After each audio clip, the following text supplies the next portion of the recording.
The following is a selection of clips from the classic propaganda film Reefer Madness. They can only speak for themselves. Well, I'm well acquainted with the Reefer Man. Yeah, Jim, I know the Reefer Man. If I claim I own a portion of the Rockefeller fortune, and you know I just left that Reefer Man. Yeah, I know the Reefer Man. Yeah, I'm well acquainted with the Reefer Man.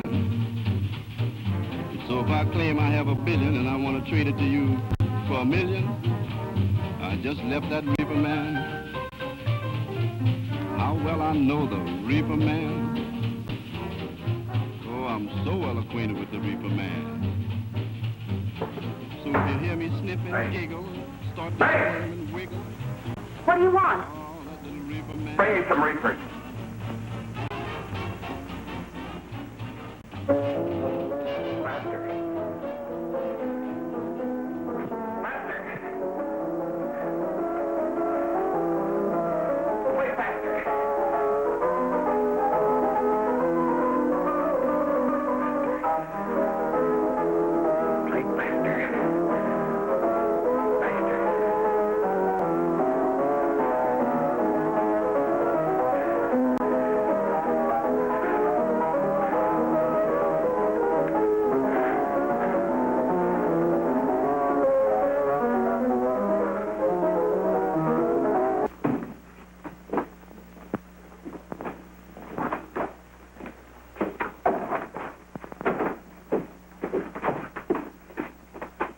Your Honor, in this case, the state waives trial of the defendant, Ralph Wiley.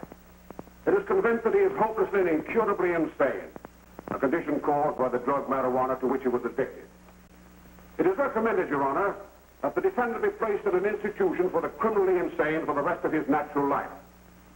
Defendant counsel joins the state in this request.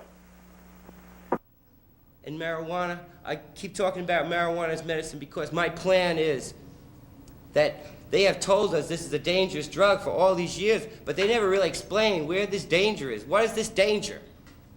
Well, now we're going to force them to explain the danger because we're proving that it is a beneficial herb that is helping millions and millions of people, not only to stay alive, but to stay mentally well-balanced in a hypocritical society that has demonized their own children, hiding behind family values. The weed marijuana is grown in every state in the Union.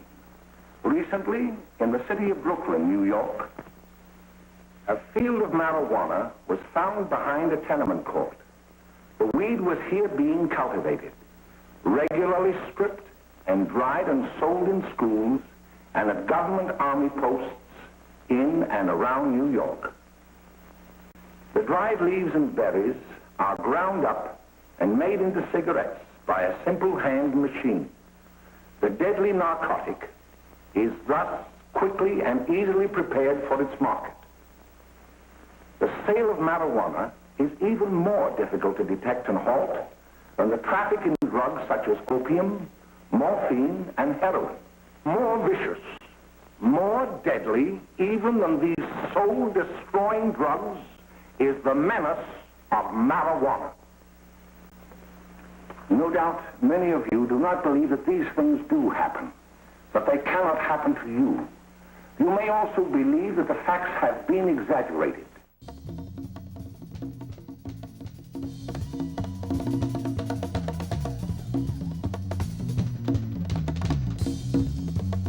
Urban music. Music in urban music. Honer Harmonicas found a letter in their archives from Abraham Lincoln. And Abraham Lincoln wrote to Honer Harmonicas and said, "Thank you for your fine product, the harmonica, because one of my pleasures in life is to sit on the back porch and smoke a hemp cigarette and play the harmonica." The Art Hemp Village that I've developed. I'm an unemployed aerospace engineer, and I'm also an environmentalist, and I believe that it's high time to grow hemp. Let me show you how it works. This is a hemp farm right here. It produces a high yield of hemp. It's got carbon dioxide controlled, It's got humidity controlled, and it's got recycled nutrients, so the plants would really grow. The home is made out of hemp fiber board, made out of compressed hemp fiber. So literally the home is grown out of hemp. It's a hemp grown home. The vehicle here is running on methanol power, again made out of hemp. And it's also a hybrid. It's got electric power in case you run out of methanol. These solar cells produce excess energy for the car and the house. And if you have a windy day, you could produce extra energy, so you would get a check for staying home and smoking hemp all day.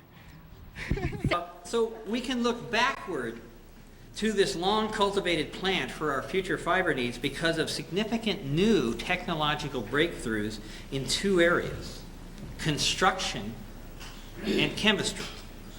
In regards to technological advances in construction, for example, it's now feasible to make construction beams out of waste paper. It's technically feasible. They can do it. It's just a matter of being economically feasible, and it's not at the current price. And as the price of wood-based building product goes up, the attractiveness of alternative-based products for building goes up as well. As to technological advances in chemistry, we are now learning how to crack the hemp oil molecule as we have cracked the earth oil molecule.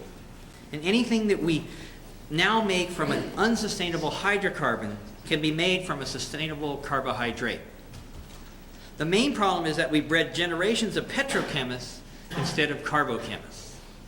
So they don't often know how to do it. And we probably even make the glue to bind together the hemp fibers for building products no longer from toxic formaldehyde, but from the hemp plant itself. This is new stuff.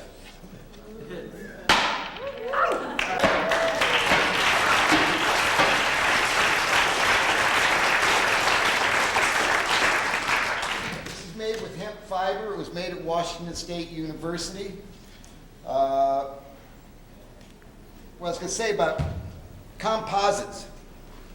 There's a thing in composites, I may have just said this, I can't remember, but the longer the fiber, the stronger the product. If all things else are equal, when you're making a composite, if the fiber's longer, the product's stronger. We took hemp, we ground it up into a fine grind, the same particle geometry as what they use in the Douglas fir plant when they make it into medium density fiberboard. So I'll give you Maloney, who heads the laboratory at Washington State, their wood engineering laboratory up there, says that when we start laying this long fiber together and using modern technology, there's no reason why we can't make something that is the strength of steel out of annual fiber. I mean, this is the potential, and we can take it in many different ways. Because we have made this, Paul's made paper out of it, you know, we can make beams. We can make anything that you make out of a tree.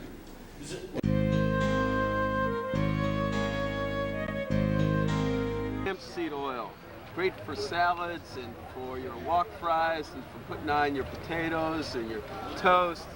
It's made from the hemp seeds, the greatest source of protein and oil on the planet. Hemp seeds contain the second highest quantity of protein of any plant food, second only to soybeans. But unlike the soybeans, they got very digestible protein. Soy protein is hard for people to digest, where this is the 8 essential amino acids all lined up in the right amounts. Recommended food for people suffering from malnutrition. That's why we're advocating the use of hemp seeds as being one of the cures for world hunger. And we take the seeds and we make oil. We make 2 grades of oil. We got the massage oil and we got the high quality oil here. This is vacuum processed in a California mill. Same technology that they've invented for handling flax oil. You know, the better an oil. Now we need this seed so very much for our kids, for better education for our kids, because this seed will nourish them, give them a better brain to think. It'll give them the essential fatty acids and the proteins they need for proper dental arches, for earlobes. Believe it or not, most of our kids are being born without earlobes. This is crazy. You know what? In Brazil, there's a new kind of child down there. It's being born with about 1/3 of the brain gone. Why? Because They're deprived of nutritional elements essential for that brain to develop.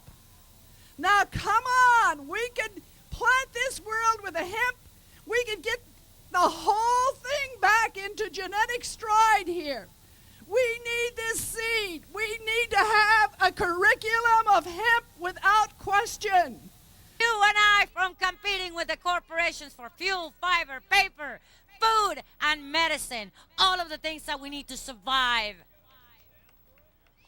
And when you wake up that second week in November and you light up a doobie like this and you know that I will not be one of 8 people that are legal in the country, but that every citizen of California will be free to do the same, then we'll really have a celebration. But we gotta begin today and put your life on hold. Each one of you, I swear to you, the rewards will be beyond your wildest imagination. I know they have been for me already, and they're gonna get greater the minute I see that we have put through this California Hemp Initiative. It is the greatest thing happening. Proposition P won by such an overwhelming mandate. A group of AIDS patients and cancer patients started what they call a cannabis buyers club. And that is a club open to anybody who has HIV, multiple sclerosis, cancer, epilepsy, and the list goes on. They have to have a note from their doctor, and they are welcome into a gorgeous salon. And it's open 3 days a week, 4 hours a day, and they are treated with respect, and that marijuana is checked for efficacy, poisoning, mold, and pesticides.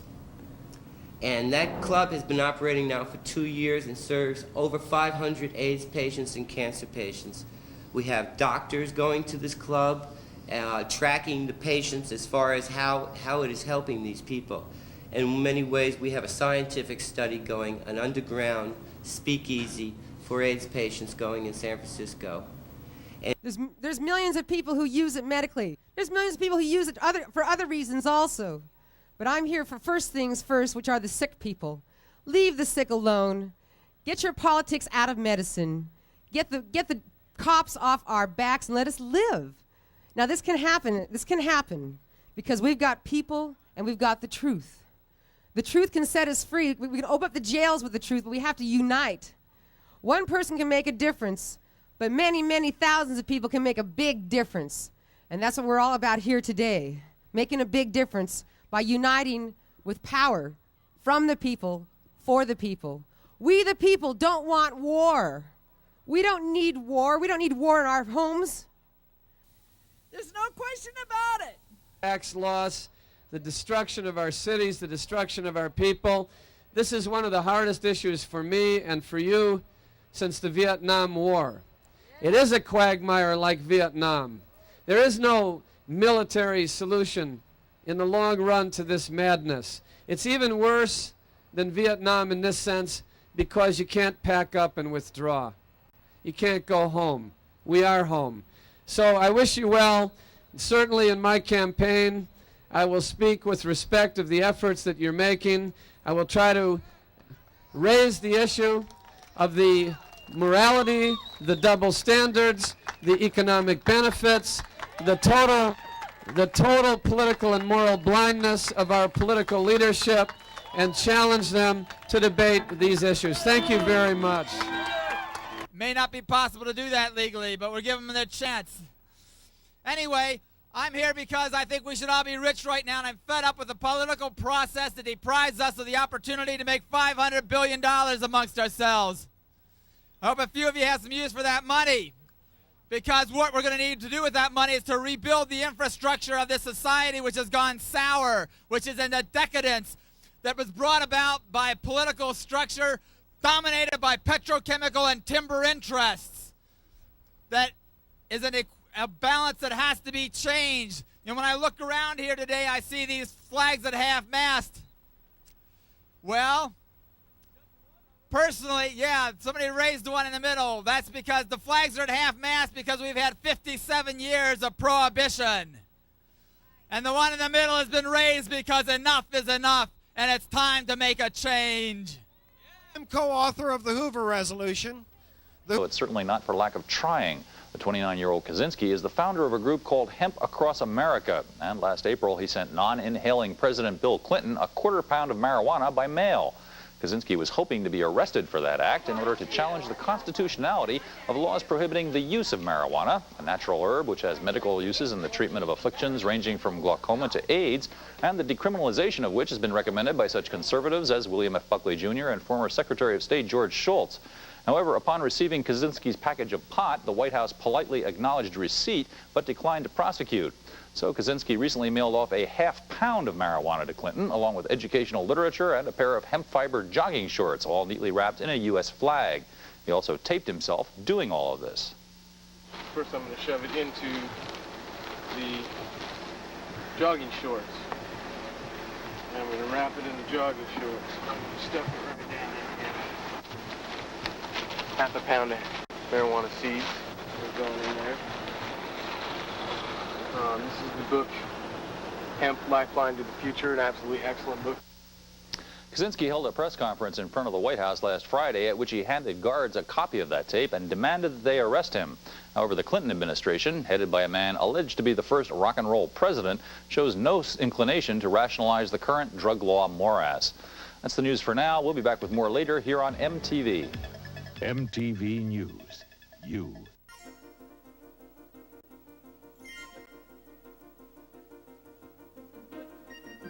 Confiscation will be the #1 priority of all law enforcement agencies by order of the Attorney General.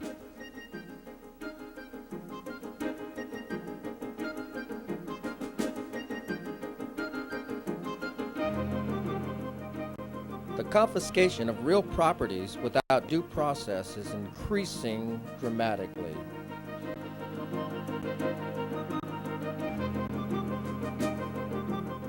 Because of mandatory minimum sentencing under current drug laws, most of the prison population consists of non-violent drug offenders.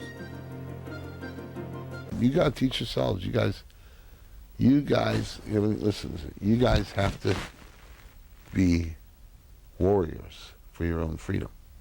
You can't depend on me or anybody else to win this freedom for you.